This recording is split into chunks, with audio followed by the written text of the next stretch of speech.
What's good? Today I'm going to share with you a step-by-step guide to understanding your body. So in my last fashion video, I talked about how different fabrics and styles and cuts can look different on different body types, and I got a lot of requests to make a video about, how you can understand your body type or proportions. So that's what we're gonna go over today. If you find this video useful in any way, be sure to give it a like and subscribe if you haven't already. Now, before we get into this video, let's start with a little disclaimer, okay? I am not a mental health professional, but I am very aware of how prevalent body dysmorphia is in the age of social media. If at any part during this video or process you start to have any negative thoughts or feelings about yourself, take a break. Turn this video off and come back to it another time in the future. Learning about your body should not be a negative experience. The whole point of this video is to help you all understand why certain fabrics or styles or cuts might look awkward on you so that you can, make the necessary changes to make your clothing work for you and not the other way around.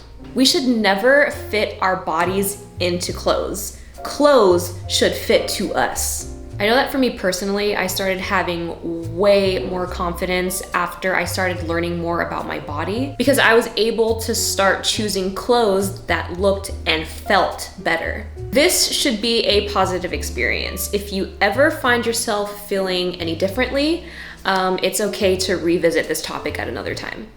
The first step to understanding your body is to take photos. Now, when you're taking photos of your body, it would really help to wear clothing or undergarments that are fit but not too constricting. For example, you don't want to wear a sports bra because while it's fit, it will compress your bust too much.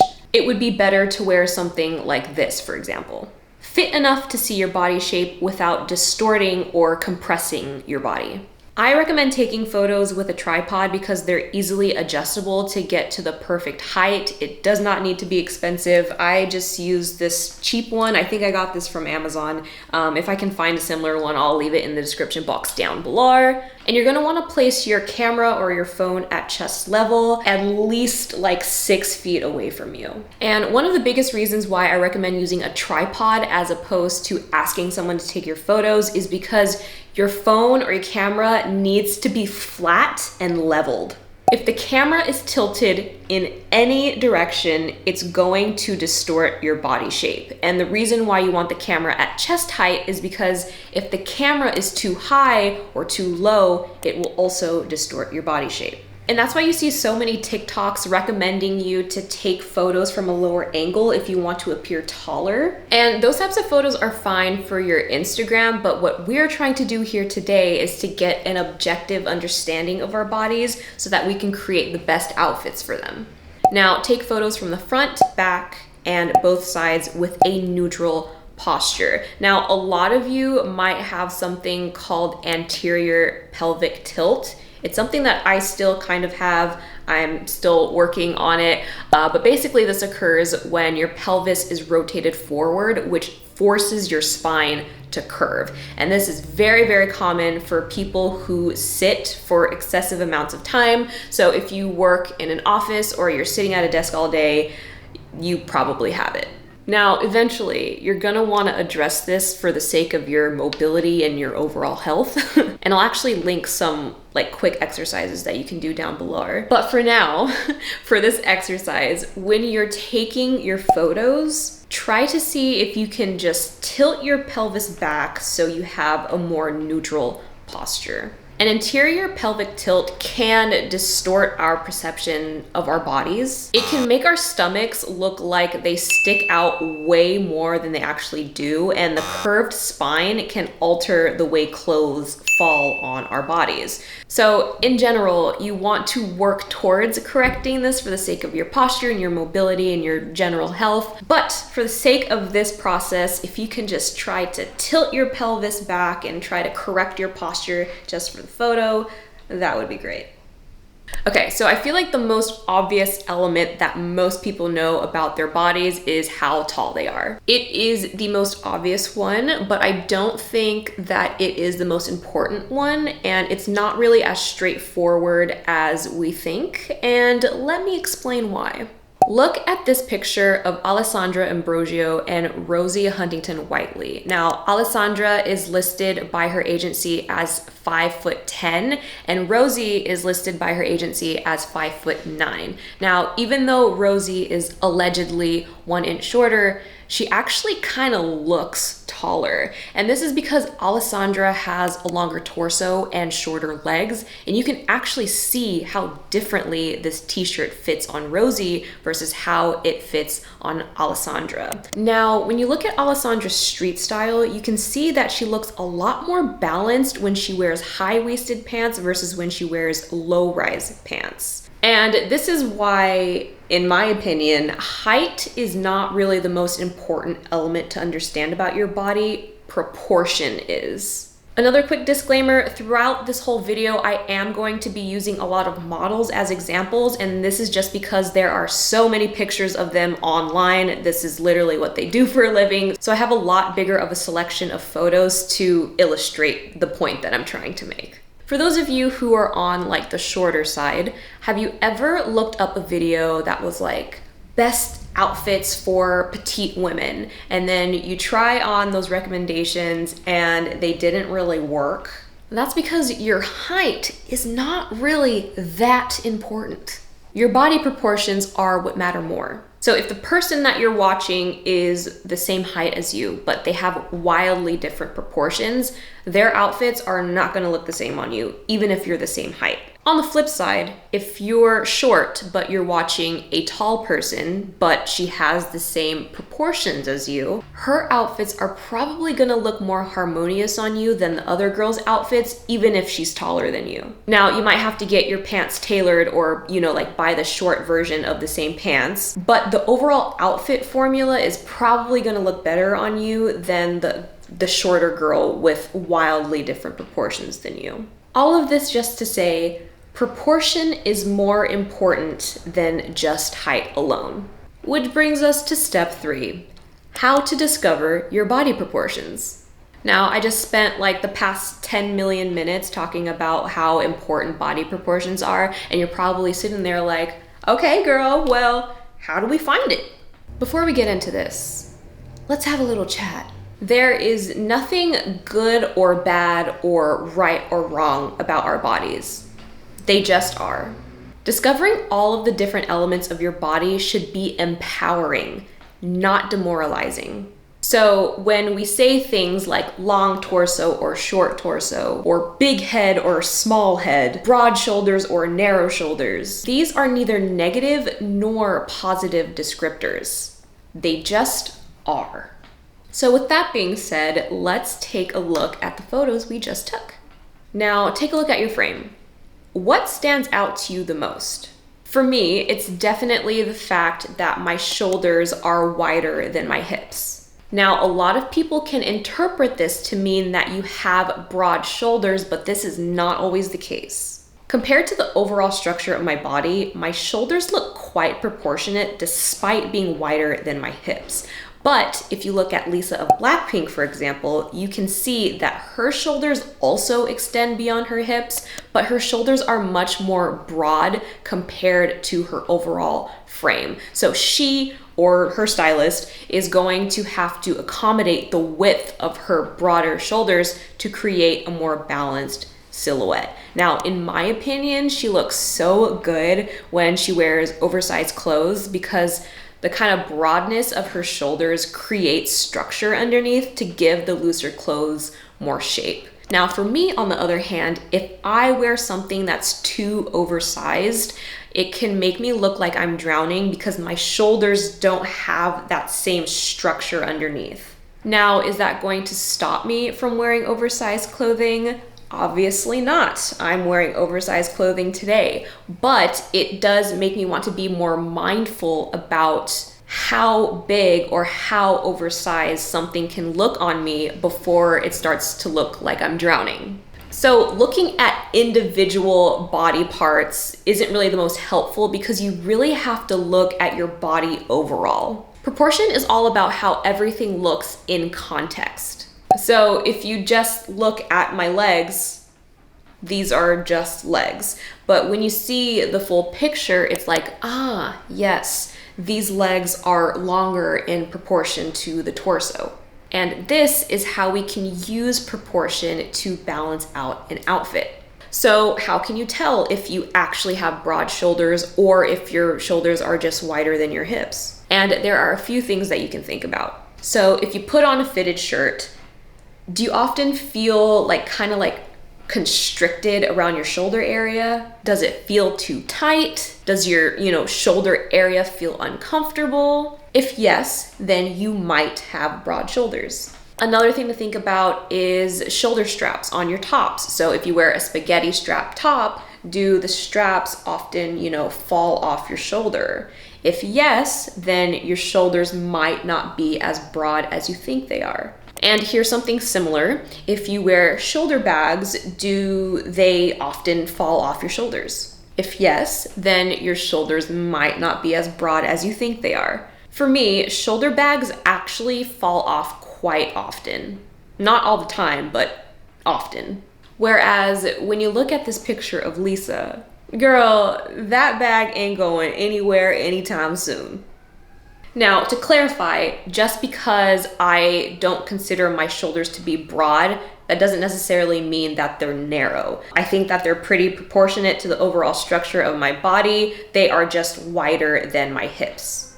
Okay, so now that you've figured out, your whole shoulder situation, take out a notebook or a piece of paper, open the notes app on your phone, and write down how you feel about learning that about yourself. Fashion isn't just about how you look, it's also about how you feel. And I would actually say that's more important. If you feel confident, you will look confident. If you feel constricted in your clothing or uncomfortable in your clothing, you will look constricted or uncomfortable. So just write down what you learned about your shoulders and how you feel about it. For me, I would probably write something like, I just found out that while my shoulders are wider than my hips, they aren't as broad as I thought they were. My hips are just narrow. Now I understand why some jackets make me look like I'm drowning. I probably hate boat neck necklines so much because my shoulders don't have the structure to support them. Now, obviously, this is going to be very different from the conclusions that you come to because everyone's bodies are different, but just write down what you learned and how you feel about it. This will help us fully understand our bodies and help us rationalize the fashion choices that we make in the future. Next, we can look at the relationship between your bust, hips, and waist. Take a look at your pictures and again, ask yourself, is there anything that stands out?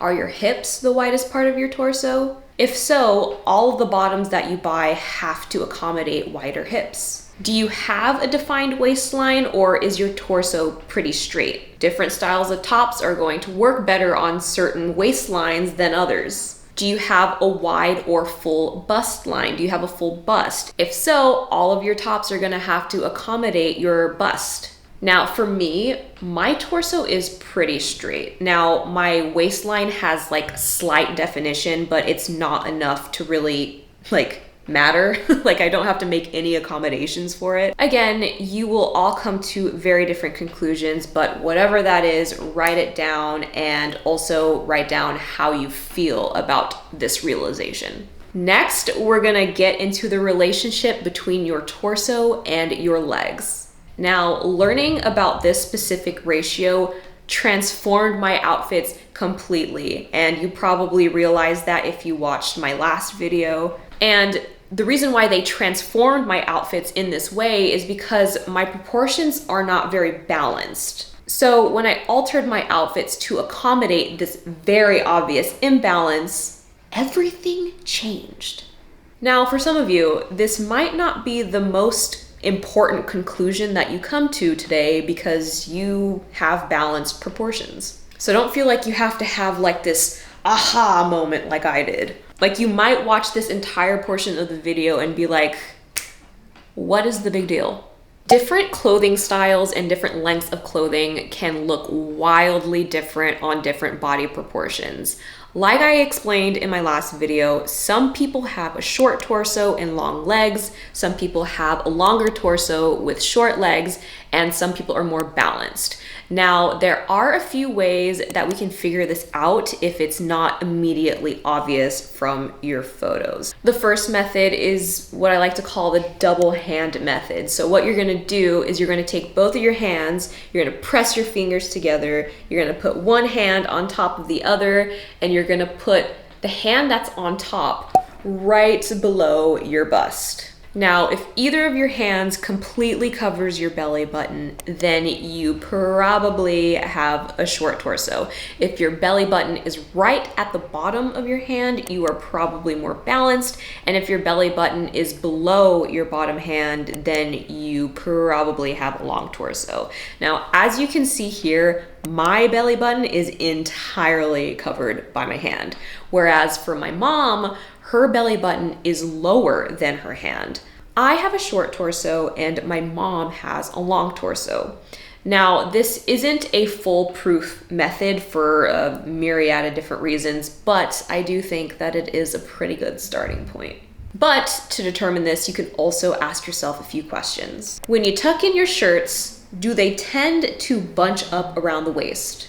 If yes, then this is a sign of a short torso. If they tend to untuck throughout the day, then this is a sign of a long torso.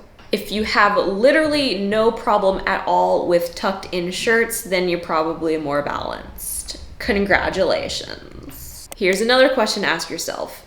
When you wear rompers, do they tend to bunch up at your waist? If yes, then you probably have a short torso. If you're wearing a romper and you feel uncomfortable in like the groin area, or you feel like your body is really stretching that romper out, you probably have a long torso.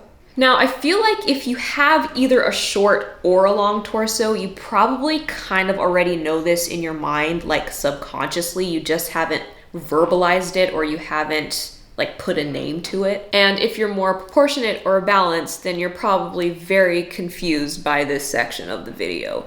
Regardless, understanding your proportions is key to creating a good outfit.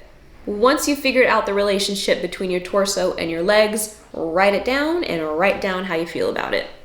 Next, let's talk about body fat distribution. Now, this might be a touchy subject for a lot of people, but it is absolutely part of the conversation. For me, terms like skinny or plus size can absolutely, obviously point you in a certain direction, but they can be a bit meaningless because there's so much body variation within these labels. Like, obviously, objectively, like plus size means something, skinny like means something, but I think what's more important is your body fat distribution, because your body fat distribution can actually completely change the way that certain clothes look on you. For example, I am what society would very clearly deem skinny or thin. I'm literally a size 0 or a dress size 2. But because my torso is very short and I have very narrow hips, most of my body fat gets distributed around my midsection.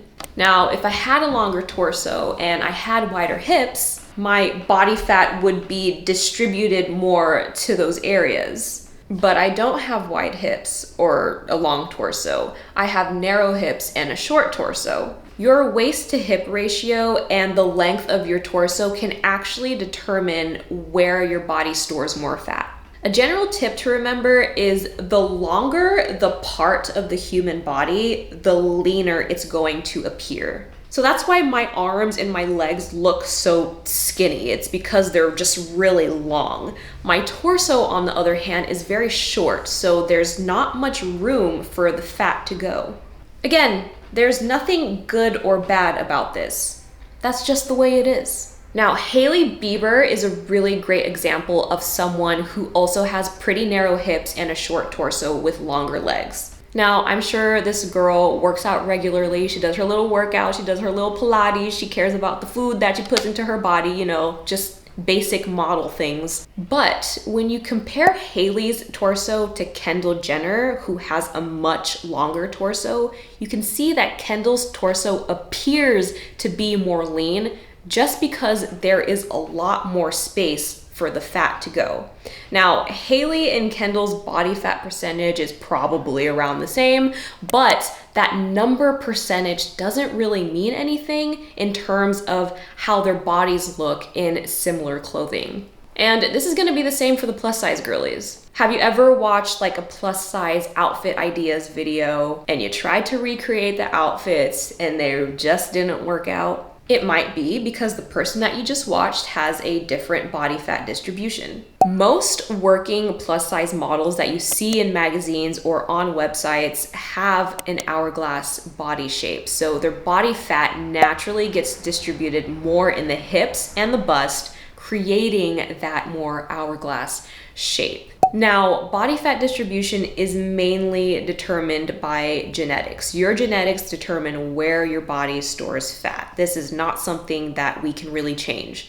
But regardless of if you're thin or plus size, mainstream Western media has a very obvious bias towards a certain silhouette. And because of that, they're more likely to hire models with that silhouette. And that's why in the media, you always see some body types way more than others, whether they're thin or plus size. They're just given more visibility. But that lack of representation in the media doesn't make our bodies bad or wrong. They're just different. There is so much body variation out there in the world in real life. I think that this is really, really important to understand, especially if you're someone who tends to compare yourself to others. It doesn't matter how much I work out. My torso is never going to look like this because I just have a short torso. Now, for all my short torso folks out there, the quicker you accept this, the happier you're gonna be.